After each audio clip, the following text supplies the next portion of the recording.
This is Masechah Sanhedrin, Daf Ayin Gimel Amud Aleph, and the topic is the issue of rodef, where the Mishnah tells us that we can kill a rodef, someone who's trying to kill or rape somebody else in order to stop them. And the Gemara is looking for the source for this halacha. And the first attempt is a kal v'chomer, that the Gemara assumes, we know for a fact, that you can kill a rapist to stop him from raping. And it's a kal v'chomer, if you can save a rapist, a rape, by killing the rapist, certainly you should be able to kill a murderer who's trying to kill somebody else. Now the Gemara challenges this source and says, V'chi Onshin min hadin, could we really learn from a din? A din refers to a kal v'chomer. The Gemara is alluding to the principle that we know, ein onshin min hadin, that no punishments could be derived based on kal v'chomer. That kal v'chomer, which is logical, could be a source for a mitzvah or an avera, but not for a punishment. So how can we punish the rodef by killing him based on the kal v'chomer when we know that a kal v'chomer can't be a legitimate source for a punishment? So the Gemara responds, Devei Rebbe Tana Hekeshahu, that Rebbe taught us that it's a hekesh. It's not a logical comparison, but it's a textual connection. Hekesh is one of the midos she'atorin nidreshes behem, that since the Torah connects murder to rape, textually we can compare the two laws and say, just like you can kill a rapist to stop him, so too you can kill a murderer. And where is that connection? Ki kasher yakum ish aver ehu u'tachon nefesh. Just like murder, the Torah says, and they're assuming you know the whole context.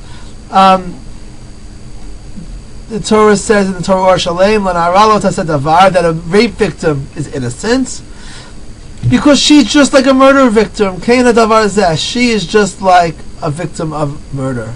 So we see that the Torah connects these two laws, the laws of rape and the laws of murder, and the Midrash compares them, that just like you can kill a murderer, a rapist to stop him, so too you can kill a murderer. And the Gemara explains, that what are we learning from the case of Rotzeach in the pasuk?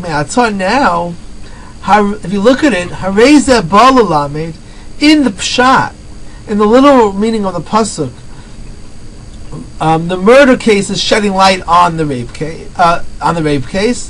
But it turns out that when we learn the midrash of the hekesh, Lamad, the murder case actually learns something from the rape, and the rape sheds light on murder.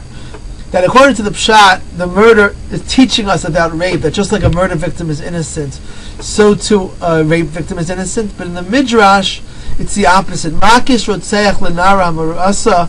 We compare the law of murder to the law of rape. Ma nara marasa, just like in the case of rape, nitan latzila b'nafsho, that you can save her by killing him. Af rotzeach, so too with murder, nitan latzilo b'nafsho, you can save the victim by killing the murderer. That's the conclusion of the source for this halacha. And now the Gemara returns to a previous assumption. Gufo minalan.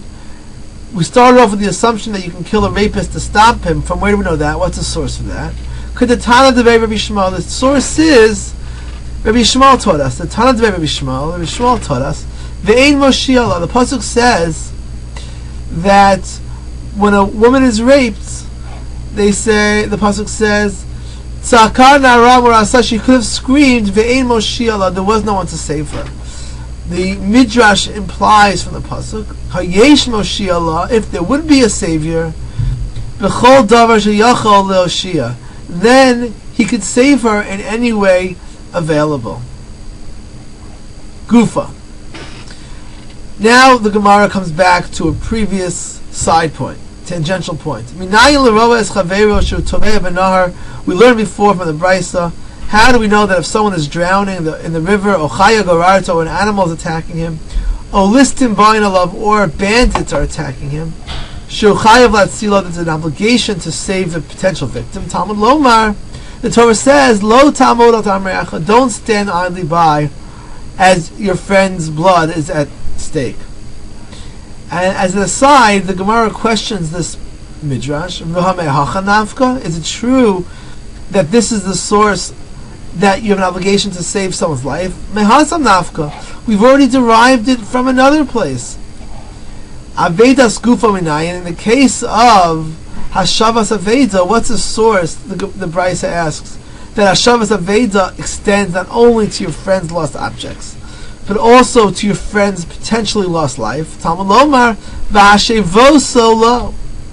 That it says in the pasuk, when you return a lost object, v'haya imecha adrosh achicho, so that you'll hold on to the lost object, v'hashevo solo, and you'll return it to him, which on the pshat level means that you return the object to him, but we interpret it midrashically, v'hashevo solo lashiv oto lo, that we return him to him. We return the person's life to him by saving him. So why do we have to have two sources for the same concept?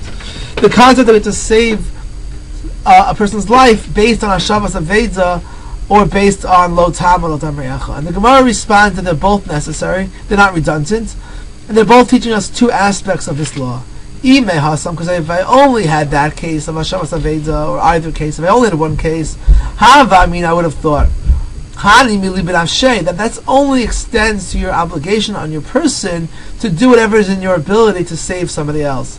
Aval mitrach, but the duty to take the trouble, umegar agure, and hire somebody else. If you can't do it, aim low. I would think if I see someone who's ill and I can cure him, if someone needs a medical procedure and I'm a doctor, I can save his life, I have an obligation to do so. But let's say I can't do that, but I know someone who will if I pay him, if I hire him.